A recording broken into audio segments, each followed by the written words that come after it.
So today we're here, Global Inheritance, for the movie club with probably one of my favorite people in the world, and Mr. Andy Lipkis. Hi, Andy. Hey, Allison. Great to be with you. Good to be with you. Finally, it's good to see your face. I'm Allison Schill, and I am also a lover of global inheritance and lover of dirt and lover of what is now currently taking the trash outside from my apartment, the Department of Sanitation. Who, oddly enough, did you know that they're launching a citywide composting program? I have been dreaming of that for a long time. Did a lot of work towards it starting 2 decades ago. Yeah, that's... So it's great. Yeah, well, we're going to be talking today about also one of my favorite movies. And I think I even saw this movie before I ever met you. It's the movie Dirt the movie. And Movie Club, for those of you who are new to it, is an online-only club during these times of COVID, where we can watch movies that are meaningful or make you think about the environment or other social justice issues in some sort of way. And then we have wonderful guests that are experts in the field to come and talk about them. And today we're talking about soil with you. So tell me, what was your favorite part about the movie? What was the issue that it brought to light? You know, it was a slow moving at first, and I'm telling you this looking back to when we began the work in 2005 for the movie that came out in 2009. It really, I don't know whether it triggered a revolution or it helped facilitate and bring about a revolution of extraordinary change since 2005 in awareness that, the filmmakers, Bill and Laurie Benenson, chose the name dirt instead of soil to underscore the lack of respect for what it was. But at that time, it was that, just not valued at all. And I reached out to them to get some of their comments to share even in this interview. And when they started, there really was not in public much valuing of dirt or soil. And they brought together global experts, names a lot of us know, from Vandana Shiva to Wangari Maathai, Janine Benyus, major leaders, founder of biomimicry, the Greenbelt movement in Africa, and social justice and environmental justice from India and around the world. They traveled around the world interviewing everybody and began to, they actually, I want to quote them, what happened was they said dirt took over the movie making and started shifting what they thought they were going to do. They said they found that dirt used them as a mouthpiece, and we became clay in its hands. The story of dirt is, in its infinite forms and functions, seemed to have almost dictated itself as we worked on making the film. Earth's primal life engine took us, the filmmakers, over 5.5 years in the making. And I've been reflecting on all the changes that have happened since. So it began a conscious revolution of needing into mainstream, into understanding that was the vital life force of the planet. They've gone on to do more films, and the film is still very much alive. People are still buying and sharing DVDs of it. But what wasn't known when they started was first of all the carbon sequestration that soil can do and soil does do, and that soil stores more carbon than trees, absorbs more carbon than trees, and it helped ratchet up regenerative agriculture and the whole movement to get that carbon back in the ground through good farming practices. So that was one launch. But after that, and simultaneously, the work of what became the Wood Wide Web, the science behind soil and the mycelium network communicating. And, you know, it was in the realm of shaman and spiritual people, but the arc of these years and decades, what was showing up as research that was being debunked and debunked until multiple young people, scientists, started duplicating it, replicating it, and coming up with absolute solid evidence that, guess what? The plants are communicating, the soil is communicating, and mycelium are carrying essentially the Intuinet. So all of a sudden we're finding ourselves in partnership. So their words that soil began to craft them, and they grabbed me early because they were early supporters of Treepeople, and they had actually tried an 8-camera animation thing with me becoming a tree. None of that worked. But soil took over. So it started an incredible revolution. And I'll stop and let you follow the various pathways we can go from here. Yeah, I mean, one of the pathways that really gets me going a lot is, like you mentioned, that the soil kind of took over them. I always love telling people that there are more things alive in the soil than there are above the soil. And people do think of dirt as this dead thing, but they don't realize, like, it has all these healing properties, like the carbon sequestration, which we need so much for, you know, changing climate emissions.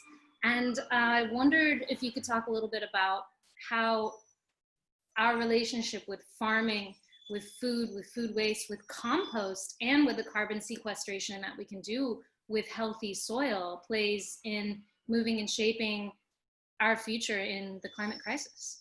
Yeah, well, I mean, it's let's stay simple for a minute. Humans have been told that our job is to be consumers, and that we're going to get everything we need, and the quality of our life, and our health and our love and our relationships and everything we need is all determined by our ability to consume. And so the basic things we need to live and thrive, which is food, good food, relationship, love, touch. We need to understand that we make a difference, that our ideas, our hands, our intentions can manifest and make change. That's what other people call power. But power, love, sex have been put into this thing that consumerism. And we've been told that as Americans, for sure, that consumers want this, must have that. And, you know, and we've been told that, you know, we don't get love without our ability to consume and the quality of it. And the symbols of love, symbols of power, symbols of making a difference are the things we have to buy. Well, food being the first one.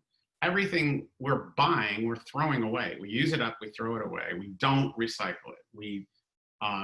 And by the way, those things don't actually produce love, the experience of power or health. And so we're starving of it, so we're consuming more.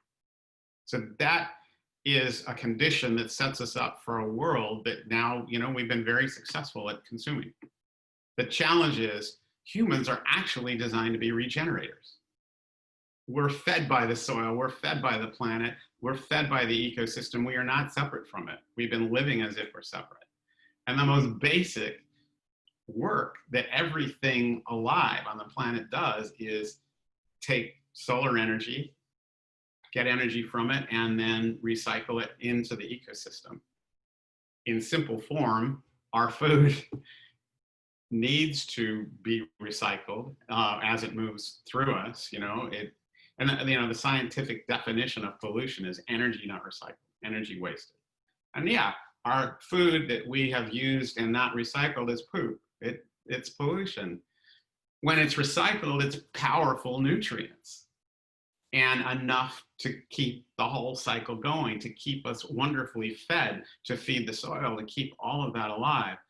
Unfortunately, most humans didn't know that. And we built cities and systems, all of it about getting the pollution away, sending it to some place called away. As we consume more and more of the planet and its resources, our ability to live and thrive and be healthy keeps diminishing.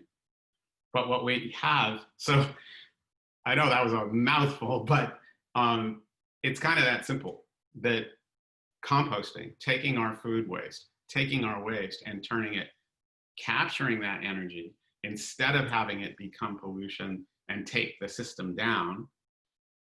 What's so beautiful about the simplest thing of the composting process is it takes all those nutrients, those billions of microbes and critters in the soil, digest it, turn it back into nutrients available for plants and for our food, and we're growing food again. And then we get to eat it and recycle it. And the shortest, most joyful way to do that is composting at home. That's not possible for a lot of people living in cities. And so the great news that cities like LA, and it's been a long time coming for LA, city of San Francisco has been having a fiscally successful composting food recycling program for a long time. And Governor Newsom helped put that in place when he was mayor, and he's gonna lead it more in the state. So yeah, pick that apart.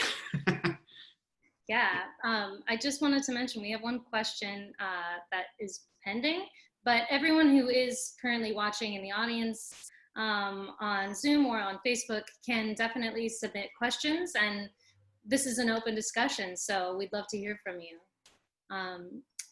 So bouncing off of what you were talking about, how the soil's alive and how it's, in nature there is no waste, and humans have forgotten that. How do humans relate to compost when they start doing it? Like, because you were saying in the cities it's hard to do. I lived in an illegal basement apartment in New York City with a window facing a concrete wall, and cockroaches everywhere. I had to heat it by turning my stove on. I still found a way to have a worm bin, and they were my pets. They were my connection back with that loop that really is a loop. And what happens when people start to do that sort of thing, in your experience? First of all, you're exactly right. I just wanted to acknowledge the starting point for most people. They think you can't do it. No, they can, and you just defined one of the most challenging ones. But what happens, and everyone I've ever talked to, if they follow instructions, do it right, they're getting energy like their own personal spiritual battery being recharged in that relationship, whether it's the worms or seeing that happen. So there is an energy exchange that is measurable and visceral, and it absolutely contributes to emotional health and therefore physical health. And that's just from talking to thousands of people. I founded Treepeople, and teaching about soil and compost has been a part of the system the whole time, because that's what trees do. They help facilitate holding the soil and hosting all those billions and billions of critters in the ground. And we can talk about that. They're hosting them, but the trees wouldn't live without them, feeding them. And so, yeah, you can do a tremendous amount of that, participating in that cycle and discovering your power as a regenerator and regenerating your batteries, increasing your family's health, and resilience. Yeah. We have a question from Richard. What do you feel like right now is the most pressing issue about soils in LA? So if that's Richard Poyat, who is a nationally respected leader in soil research, who's working with Treepeople. So right now, by the way, Treepeople I arranged funding for them to lead an urban soil research project that's going on right now. You know, the regenerative agriculture movement has demonstrated just how powerful, if we do regenerative agriculture, bringing the soil back to life, how much carbon can be sequestered there. But carbon can also be sequestered in urban soils, and we need that for the health of the trees and the health of us. Trees are struggling mightily because 2/3 of the soil, like in Los Angeles, is sealed by concrete asphalt homes. Most cities have killed off their soil, but it can be brought back to life. So Treepeople is doing a deep research project with actually Treepeople's got Eugene Chen, who grew up in China and learned as a young person about Treepeople's work, and went to forestry school and then came to America and got her master's and PhD from Virginia Tech. And her PhD is in urban forestry and carbon sequestration in urban soils. She went from there to the World Forestry Organization in Rome, and then came to LA and is leading this really powerful research guided by Richard Poyat and other national soil leaders from around the country. The possibility of sequestering much more carbon in urban soils is huge, because it may be able to attract the cap and trade funds like California has to sequester carbon, and through that get the money to actually pay for trees to be well cared for, right? For them to be tended so they can be protecting us from the heat and the climate threats while restoring the soil. But this is deep research and it's all science-based, and they're looking into all the ways to restore soil health, restoring the fungal content, which is the indicator of it, the mycelium, the mushrooms that are growing down there, helping facilitate decomposing. And must give a plug for them. Those some of the smallest things on earth, mycorrhizal fungi, which are part of the whole soil decomposition, waste decomposition process. Many trees cannot live without this microscopic fungi literally handing every molecule of water into the root. So the largest trees in the world, the largest living thing in the world, a giant sequoia, and one of the smallest living things on the planet, that sequoia cannot live without the partnership with that little microscopic fungi handing it water. It can't drink. You don't have the fungi, the tree is dead. Those trees have lived for thousands of years. They're the largest living thing on the planet, other than as Paul Stamets discovered, that there's a mushroom much bigger. But it's so important, because in this former world, we think about what's most powerful, who's so important, who are the little guys that we trounce on as bullies. It's totally the wrong question. It's completely irrelevant. That smallest creature on the planet and that biggest one, their size is irrelevant because they can't live without each other. And I think it's a good metaphor as we're dealing with COVID, as we're dealing with a world run by bullies, where the life force, the soil, is so gentle and yet so potent. And it's potent for healing and consuming toxins. It's potent potentially for healing and consuming and destroying bad viruses, often does. I'm not saying that's the answer for COVID. Who knows? Wait, so we just have to eat dirt and then no more COVID-19? Yeah, but I just wanted to extend where that research is going. So through the research work from that's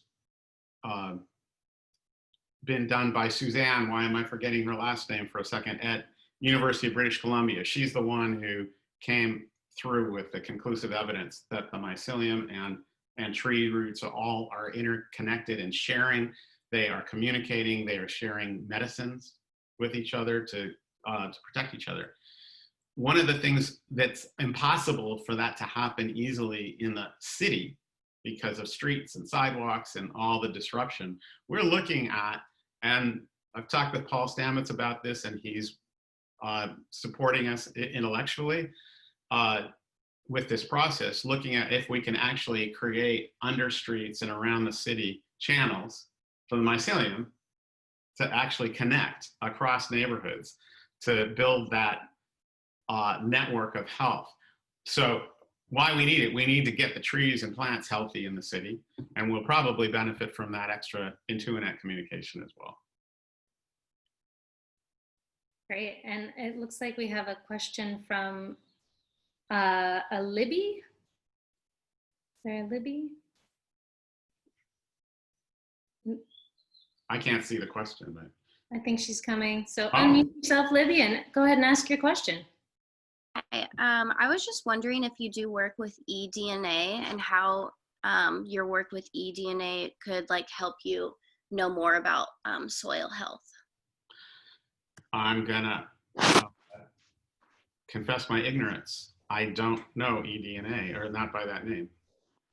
eDNA, I don't really know much about it either. I go to UCLA, and some of my friends do research with eDNA, and it's like environmental eDNA, and it's like collected from like different places such as like soil or seawater.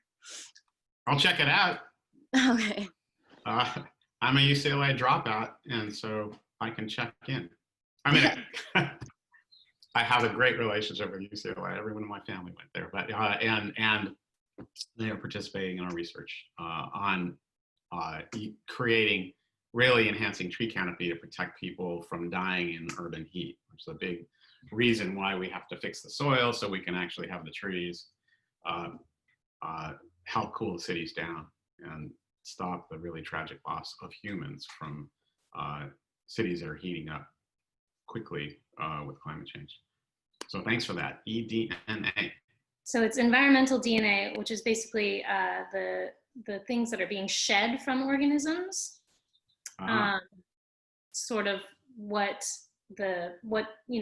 compost is made from, I think.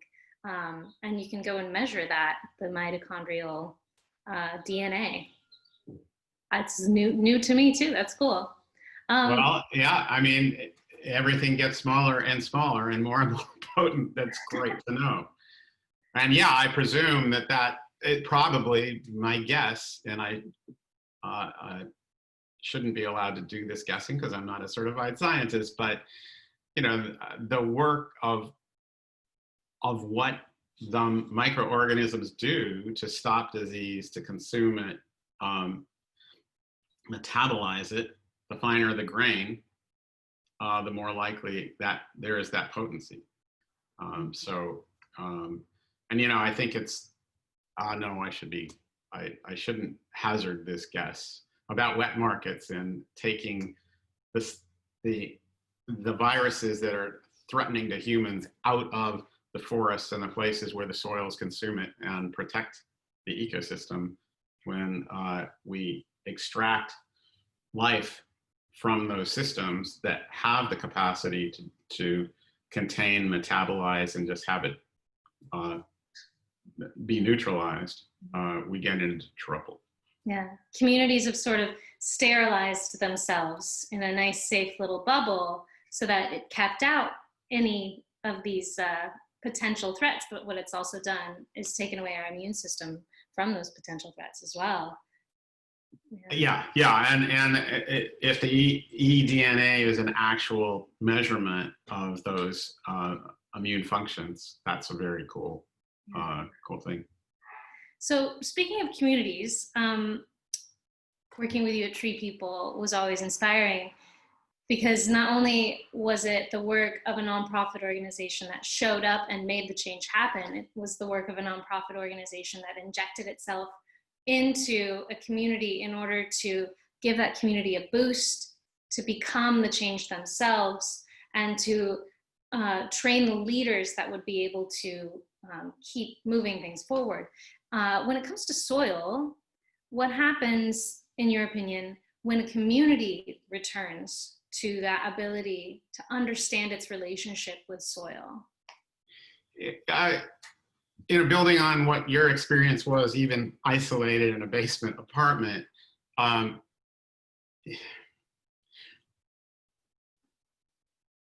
when we work as a community, we upcycle our strength instead of it going away and being diminished. So communication, sharing of food, sharing of all that energy that's actually in our food waste, and recycling it locally, it becomes a flywheel effect of reconnecting flows of community, and that gives us our health, our information, our inspiration. When we break all those cycles, the more isolated we get, the more vulnerable we are physically, mentally, emotionally, spiritually.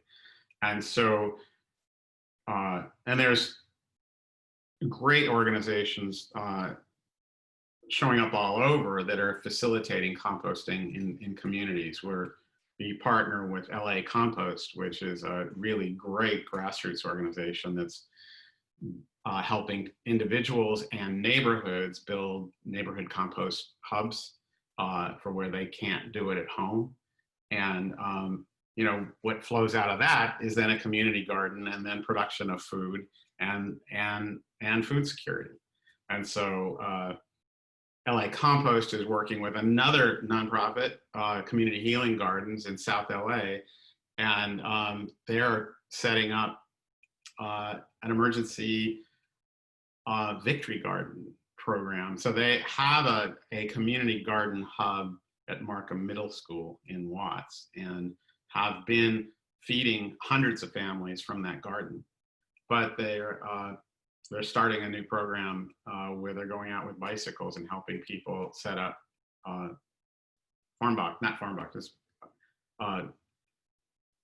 little growing spaces in their homes, victory gardens, farm beds, and the work that LA Compost has been doing to help people compost and build community, it's so potent. I can't give you all the details on how it's all working, but we're seeing it, and there's stories from around the world of when people come together and start holding hands and sharing this nutrients and energy. That's the basis of sustainability and resilience, and it's so important today as climate threats continue to rise, whether it's hotter hots, which result in people potentially dying from heat or getting sick from heat, or fires, windier winds, floods. As we've seen with these extreme climate disasters hitting cities, what makes a difference whether you live or not, or whether you survive and thrive, comes down to whether or not you are talking with your neighbors, because the climate events are getting so big that they're way outstripping government's ability to save people, to show up and be there. You're seeing that major event after major event. It's not government's fault, but they can't meet that promise. We have the ability, and the people who have met, who have talked and had a conversation about, if the fire starts in the middle of the night, do you want me to knock on your door and make sure you get out? And during the Santa Rosa fire and the Thomas fire in Ventura, that very thing happened in the middle of the night. People had 30 seconds or a minute or two to wake up their neighbors and get them out. If they didn't have a relationship, a prior communication, and they didn't know if a gun was going to be waiting on the other side of that door or window, if they had to, you know, if no one was waking up, if they needed to break a window to get them out, they might have waited. And we saw incidences where people weren't rescued. And that story, when you go to, well, it's really hard to knock on our door. People don't want to meet their neighbors, and yet that is the basis of survival now. It's also, though, the basis of health and celebration and all kinds of good stuff. And talking about soil, food, gardening is the great way to do it. Because you can offer to take, if you've got a compost bin, we have one of our neighbors brings all their compost to our bin. And so and it's great to see them walk over every day with their kitchen bin and put it in our bin. We've got 2 compost bins from Australia, which, you know, those became the blueprint distributed across LA. And it creates this network that is so important to stop that isolation, because we need to recycle all of our energy. Okay, great. So we have a question from someone you were just talking about earlier, actually. Eugen? Yeah, Eugen. Eugen.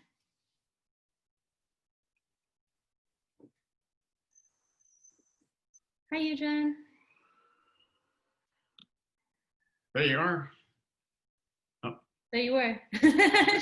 She popped on. There, she's back. Hello, can you hear me? Yes. Yep. Hi, Andy and Allison. Thank you for hosting this webinar, and good to see you here, Andy. And also thank you for the plugin for our Healthy Soil for Healthy Community project. It's great to see you. Yeah, so as you mentioned, you know, soil is important, and especially as the foundation of our life. So my question for you, could you elaborate, you know, a little bit more about the relationship between trees and soil? Because as we usually say, trees are our green infrastructure in the city, right? And like water is our blue infrastructure, and soil, dirt, which is we call here as our brown infrastructure. So I just wonder if you could elaborate a little bit more about this green, blue, and brown infrastructure in the city, especially when we think about climate resilience and climate crisis here. Thank you. Yeah, well, you laid it out well. There are those 3 components: soil, water, plants, and trees. They have to, none of them can exist without each other. So the trees, anytime you plant a tree or a plant, it begins to hold the soil. Its roots form a net, right? It does that so it can get the water, so it can get the nutrients.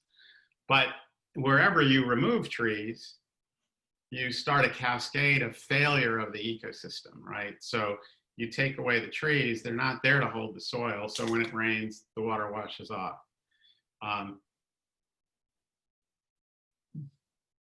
Doing this work with dirt and with trees, I began to see how much we as humans and governments and corporations don't value the trees, because we don't see the dollar signs. We don't see the magnitude of what they do.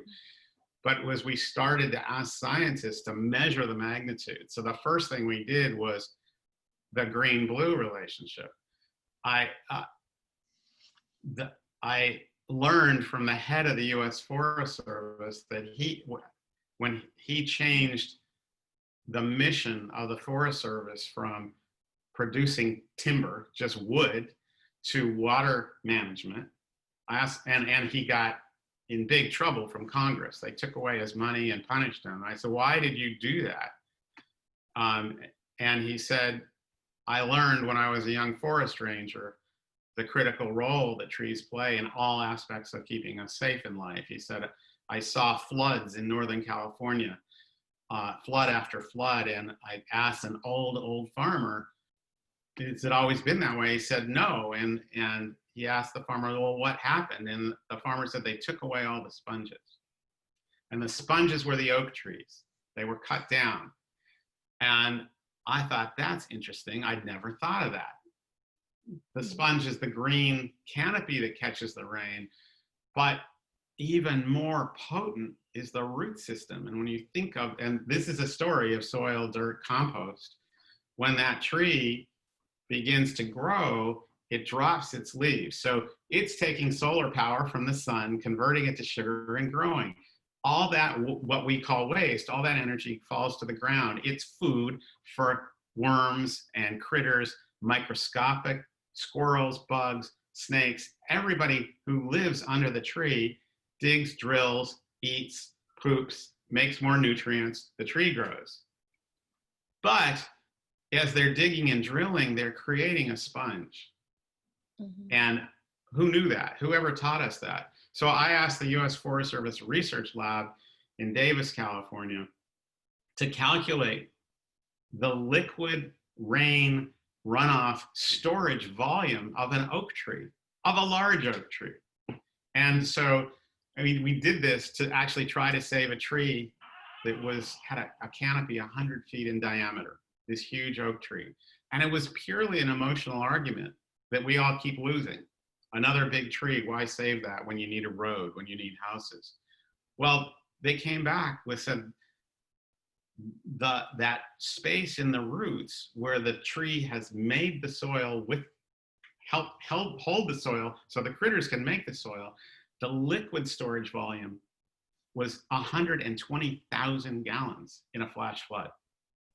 That's a huge amount of water that just flows in and is held as the sponge and then cleaned and put back into our water supply system in the ground.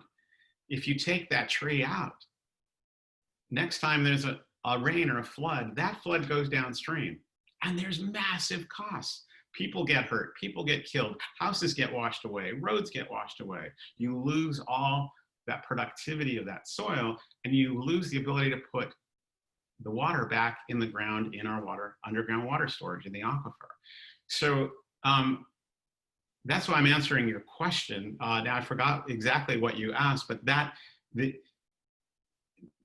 we can't have water and can't have soil without trees. We can't have trees without the soil and the water. You know, in terms of cities, humans are the fourth piece. We know from, you know, people want to plant trees. And in fact, the conversation about how to reverse climate change, get more trees in the ground, there's another factor. We cannot remove humans from the equation. So, you know, there's a lot of people talking about drones to plant these trillion trees that need to be planted. No, there are some places where maybe humans can't get to.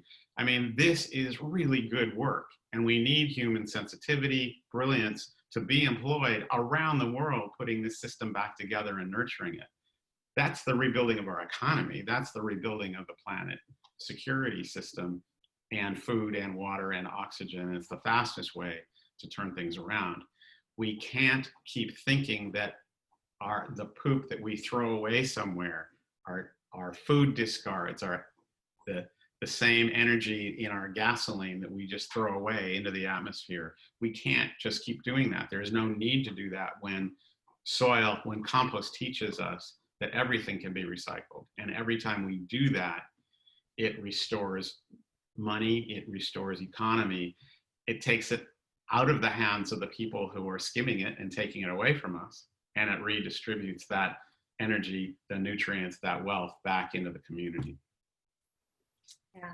That was a long answer, but I hope it made some sense. Yeah, thank you.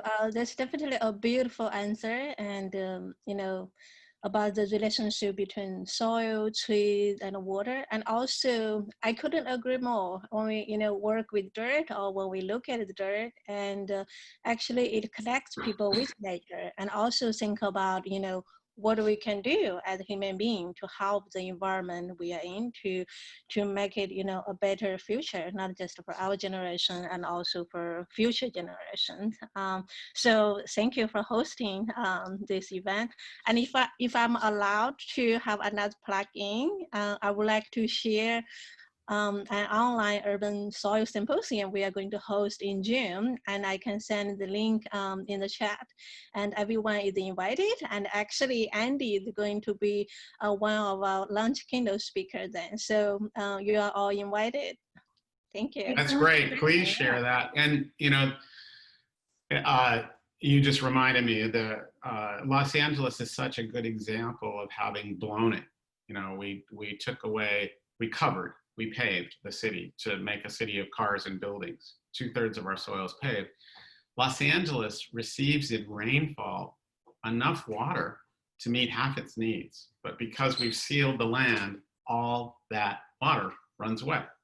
And then we have to take water from all across the southwestern United States, from Utah, Colorado, people who are on the call.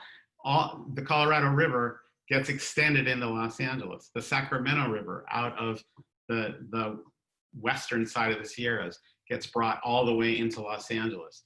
The east side of the Sierras, the Owens River, gets brought, extended by canals, into Los Angeles. The largest single use of electricity in the state of California is to pump water from the Sacramento River over the mountains into LA for 1/3 of our water. That's a massive source of climate change. Carbon, greenhouse gases that we don't need to be spending because the water's here and we're throwing it away. We can't capture it without the trees, without the soil, to have that water captured and then be available for us to use. And the good thing is Treepeople, City of Los Angeles, LA County are all working to now make that happen. But our illiteracy about trees and soil and water is what triggered, trillions in spending of infrastructure that has been taking us down.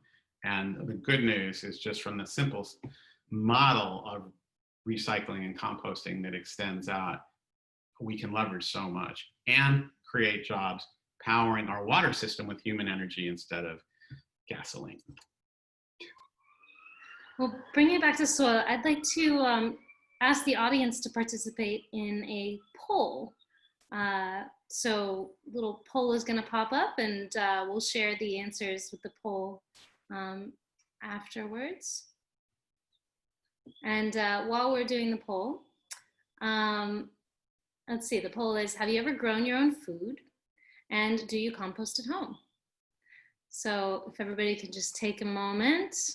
I actually I have a little sprout of a zucchini that just finally came up after several failed attempts. So excited.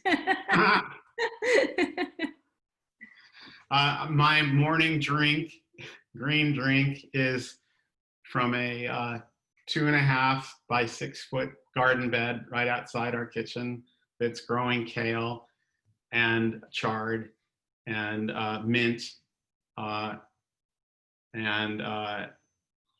and we don't have our summer crop yet, but so I'm using other carrots, but we're growing celery now. That's what's in it. And yeah, it is so great to have some of our food supply right there. Yeah. Especially, when we were looking at potential crash of the food system. Yeah. So,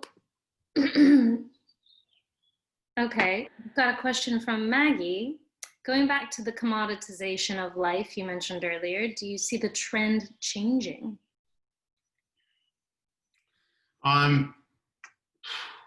Good question. I hope, I pray, and we try to build demonstrations and do economics to show the value that was not seen so it can change. We are looking at a potential economic collapse. Definitely from climate, definitely now from COVID.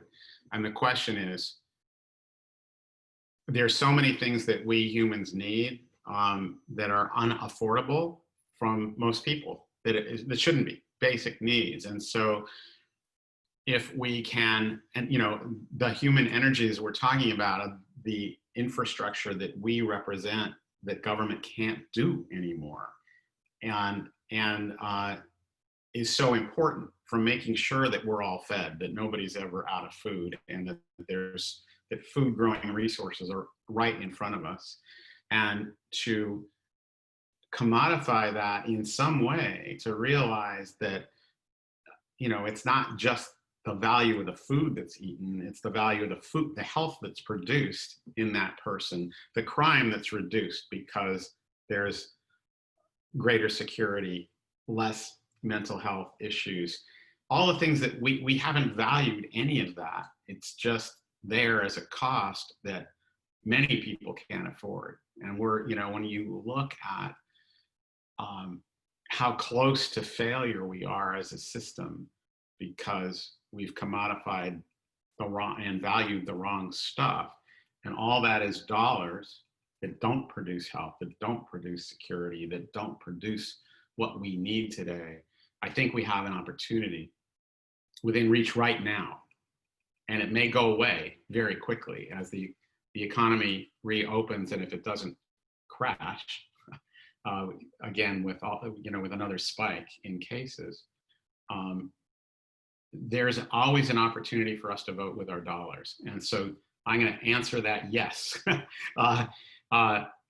and point to what happened with organic food.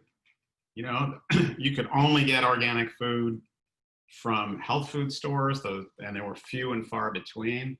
But as people began to learn about the value to their health and the savings in their health expenses by eating healthier food, more and more people did it. Well, the big supermarket chains didn't want to lose those dollars. People were leaving those and buying their food or growing their food somewhere else. And so they adapted. They started bringing in more and more organic foods because they wanted to capture the dollars and have that be part of their economy.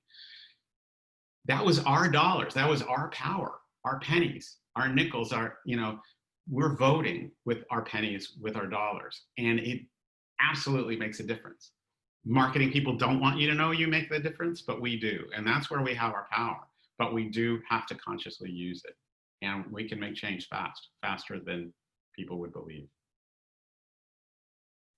So bringing it back to soil, dirt, what we're talking about, Dirt the movie today, I wanted to, we're going to have a word cloud experiment with the audience where everybody who's watching can text a number and say a word, and in particular the word that you think of when you think of dirt. And so also we have our results in from the poll. The question was, have you ever grown your own food? And it looks like 5 people said at some point in time. And 1 person says, I have my own garden right now. And then for the question, do you compost at home? We've got about a little more than half, about 2/3 of the people say yes. And a couple more people are yet to. It's happening soon, very soon. So yes, so going back to the word cloud, when you think of dirt, what do you think of? You can text the number 37607 and then write the word movie club 800, and then you can type the word that you're thinking of. So we've got worms, alive, life. Everybody that's here can participate in the poll. And so while we're doing that too, I wanted to ask you, you were mentioning the government and how the government's playing a part right now. Why do you think the government's been so hesitant for so long to have soil be on the agenda for environmental initiatives? Well,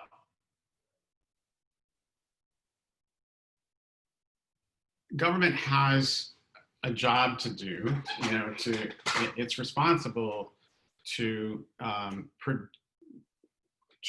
protect the public health and safety and enable the economy and enable people to live.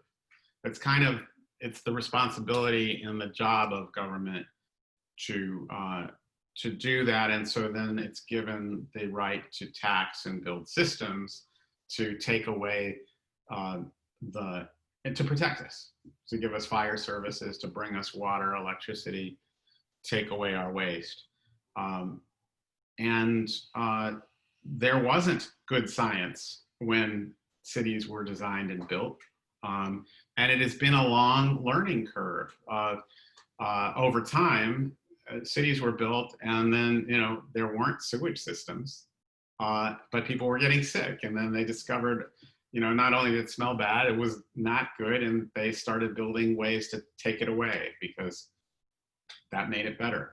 And so they built, you know, trash collection and sewers. And you know, you go further, all the way, you know, hundreds of years of cities working, getting better at taking away the uncomfortable stuff and allowing people to grow and thrive. And, you know, then we needed to pave streets, and then we needed to get rid of the water. And so we kept on getting rid of the uncomfortable, the things that we didn't understand. And as I said, that was hundreds of years, but it wasn't until the 60s where they started being able to measure and notice pollution. And that caused the first Earth Day, not very long ago in the history of cities, where people started going, God, we have to clean up this air pollution, this water pollution. We need to recycle the trash and not just fill up our wild, beautiful open spaces. And all those things cost. And cities have a limited ability to raise money from taxes. And so when people say, hey, there's this problem here and we can't see it, a pollution, air pollution, whatever, the first response is, well, that's not our problem. It may not even exist, and we don't have the money to fix it.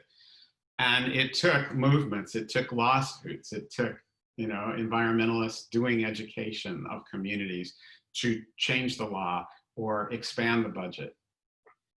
So here we are, all these things that were intangible. You know, the first questions we talked about today was the rapid growth of awareness of the value of soil, really over the last 20 years, the ability to sequester carbon, the ability to protect us from disease and pollution.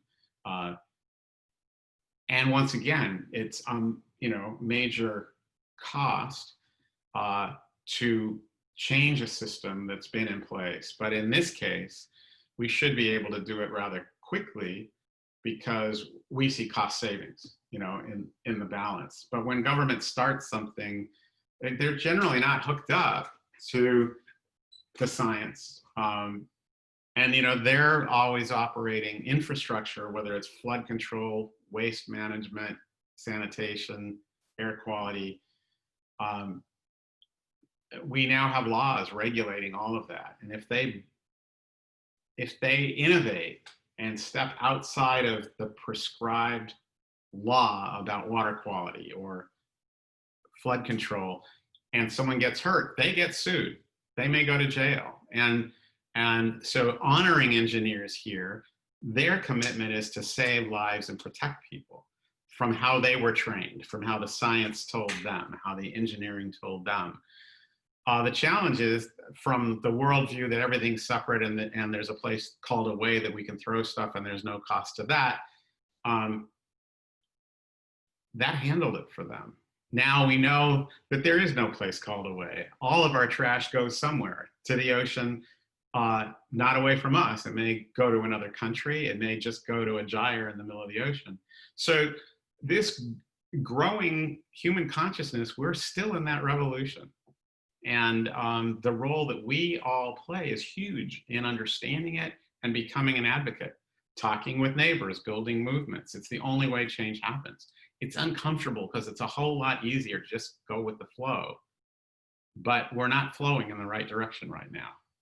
We have the ability to, as humans, to turn on a dime if we can learn and act and get support to understand that we make a difference. We really do.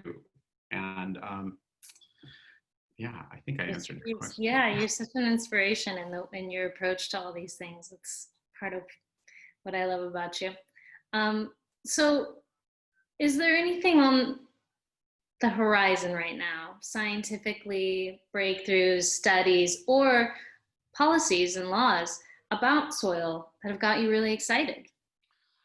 Well, absolutely. This is why we're doing this research, because I mean, I am hoping that we're going to get some information out of this study right away and start launching some actual, construct the first human infrastructure supported facilitator of the mycelium network under a city, and to measure what will come of that.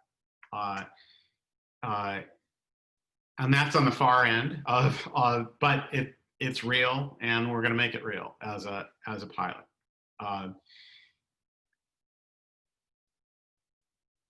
What we need to do now to protect people in cities.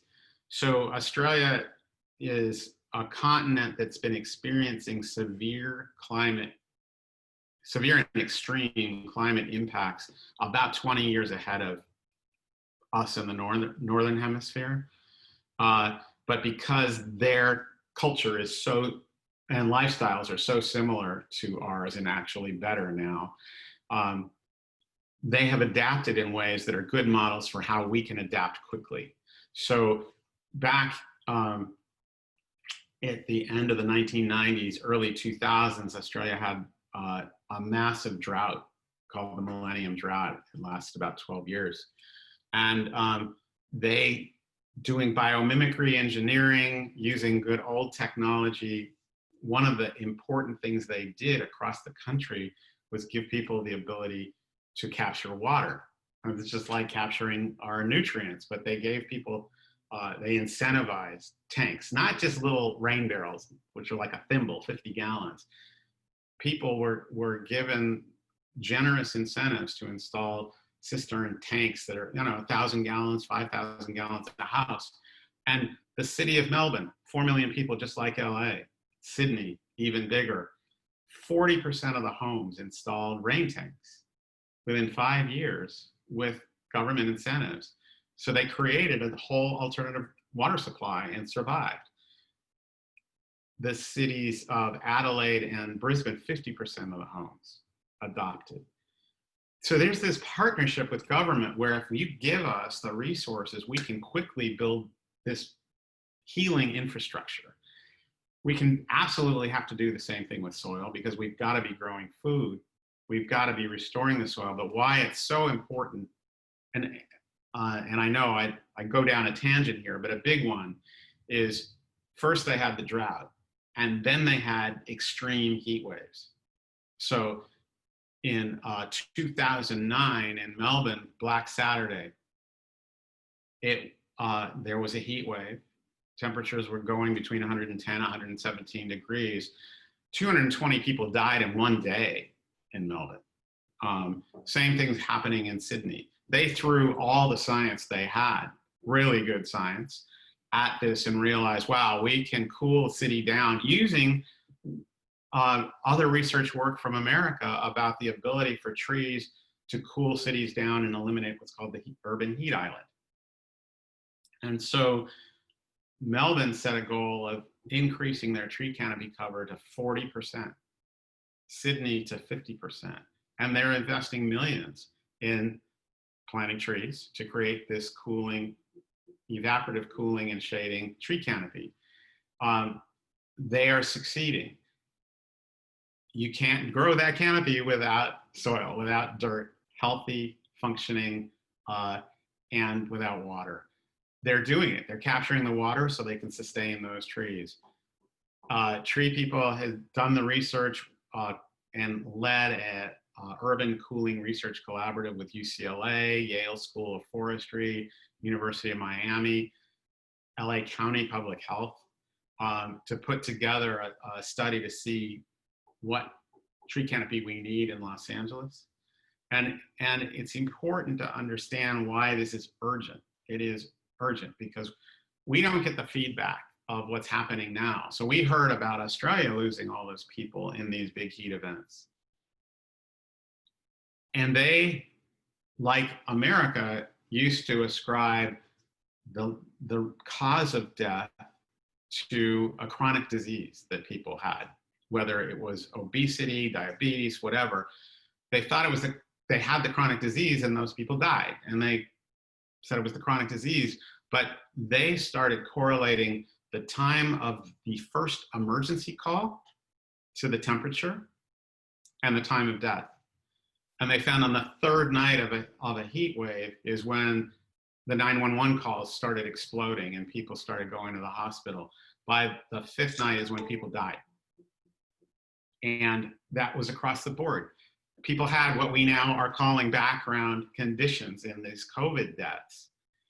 But those things make you more vulnerable. And by the way, being over 60 or 65 is one of those background issues, or being very young. So using the new filters, looking back at LA County mortality data, they discovered the same correlation. And here's the very striking, very urgent news, is that they found that on the fifth night of a heat wave, people die here. And if you are a Latino, you are 46% more likely to die in Los Angeles than a white person on the fifth night of a heat wave. If you're African American, you're 48% more likely to die. Why is that? It's where you live. It is in parts of Los Angeles and like parts of Melbourne, they had 20 to 22% tree canopy cover. In South LA, East LA, Northeast San Fernando Valley, we have under 6% tree canopy cover. We're leaving people unprotected, and that's a crime. And we can fix that. We can't do it without fixing the soil. And while we're fixing the soil and getting the water, we're adding all this other health and all these other economic job and opportunities. But by default, we crazy humans think that machines can do it better, that it's not, that we don't do it. Jared Diamond, the UCLA professor who wrote the book Collapse, documented that every civilization throughout history that forgot its relationship with trees and people, when they separated them, it began a cascading collapse of ecosystem services: water, flood, food, losing their water, losing their soil, losing their food, losing their protection. And in every case that they didn't reconnect with their trees and protect them and be in partnership with them, that civilization disappeared. Yeah. But he also documented ones like Japan that hit that critical tipping point and they responded and they built it back with their soil, with trees, and they're around today. We know from US Forest Service research that trees don't live in cities for the most part. The average lifespan of a city tree today is somewhere between 7 and 20 years. Well, we need to have cooling canopy. We need good old trees. They've got to survive to be able to do the work. The baby puppies are like kids. They do some good, but not a magnitude of big ones. So planting a tree to just have it die does not save us, does not save the water, doesn't fix things. And they don't live without humans. It's why Treepeople was one word. If I was rebuilding an organization, I would add soil. So it's soil, trees, water, just as Eugen said earlier. We can turn this around very quickly, but we have to be telling a different story. We don't believe in our power. The marketplace doesn't want us to believe in our power because it doesn't like us to change. But there is nothing that teaches it faster. There's nothing that gives us health faster than recycling our own food scraps and seeing that is gold, that produces our food, and that connects us with neighbors. And then as neighbors, we can get to do great things like protect ourselves from floods and severe heat and all those things, and really reverse climate change. Gosh, yeah, you really said it there. And honestly, I could talk with you forever about the relationship we have with soil, with the environment, and with each other and communities. And I really appreciate everything that you said today. And Richard said that he wanted to thank you and for putting a good word in for soil. And with that, I wanted to just ask if there were any other questions or anybody that wanted to give any final thoughts or appreciation for our guest today. It's been great talking to you, Alice, and I'm so glad you're thriving. And thanks everyone for joining us. Spread the word. This will be online and available for people to watch. Is that true?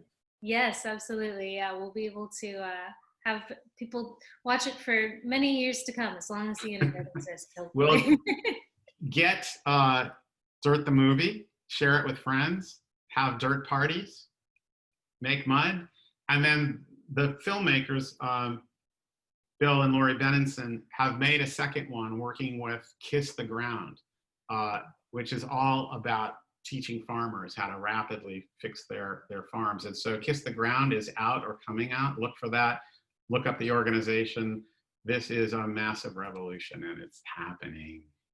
I'm so excited to hear more about how your project unfolds too. So good luck, best of luck with that. And thank you. Thank you everyone who joined us today and everyone who is going to be watching this in the future. And again, this is a movie club from Global Inheritance. If you'd like to participate in more movies, we are having just a free online movie club. You watch a movie, you get inspired, and then you engage with your friends, share with your friends, and participate in watching and asking questions with our amazing experts and panelists. So thank you so much, Andy.